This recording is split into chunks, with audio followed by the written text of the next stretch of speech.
নমস্কার, আজ আমি চলে এসেছি ডিম তড়কার রেসিপি নিয়ে।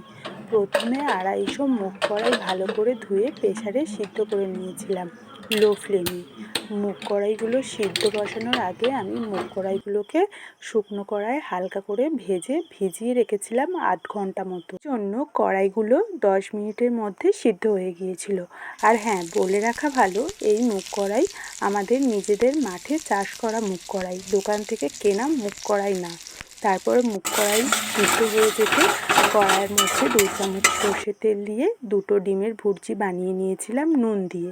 এবার আবারও কড়ায় 3 চামচ মতো সর্ষের তেল দিয়ে সামান্য সাদা জিরে, একটা তেজপাতা, একটা শুকনো লঙ্কা ফোড়ন দিয়ে ব্রাউন করে ভেজে ওর মধ্যে দিয়ে দিয়েছিলাম কুচি করে কেটে রাখা পেঁয়াজটা নুন দিয়ে ব্রাউন করে ভেজে আবারও ওর মধ্যে দিয়ে দিয়েছিলাম আদা রসুন বাটা।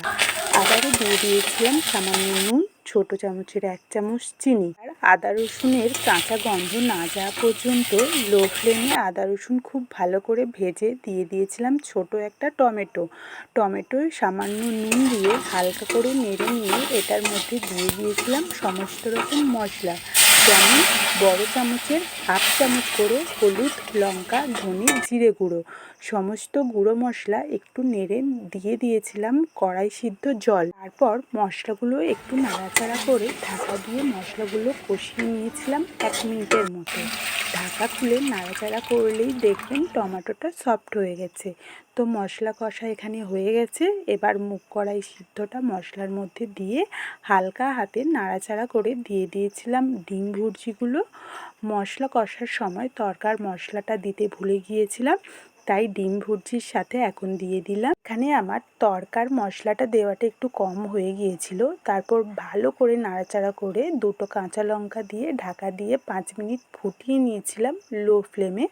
তারপর ঢাকা খুলে নুন মিষ্টির পরিমাণ টেস্ট করে দেখে নিয়েছিলাম। পরিমাণ কম থাকায় আবারও পরিমাণ মতো নুন চিনি দিয়ে দিয়েছিলাম। তারপর দিয়ে দিয়েছিলাম তরকায় কাঁটা একটু মাখা মাখা বানানোর জন্য। তারপর উপর থেকে গরম মশলা গুঁড়ো দিয়ে ঢাকা দিয়ে দিলেই ডিম তড়কা একদম তৈরি হয়ে যাবে পরিবেশনের জন্য। এই রেসিপিটা কেমন লাগলো অবশ্যই কমেন্ট করে জানাবেন, আর লাইক শেয়ার করার অনুরোধ রইল। আর আমার চ্যানেলে নতুন হলে সাবস্ক্রাইব করার অনুরোধ রইল। আবার দেখা হবে অন্য কোনো দিন নতুন কোনো রেসিপি নিয়ে।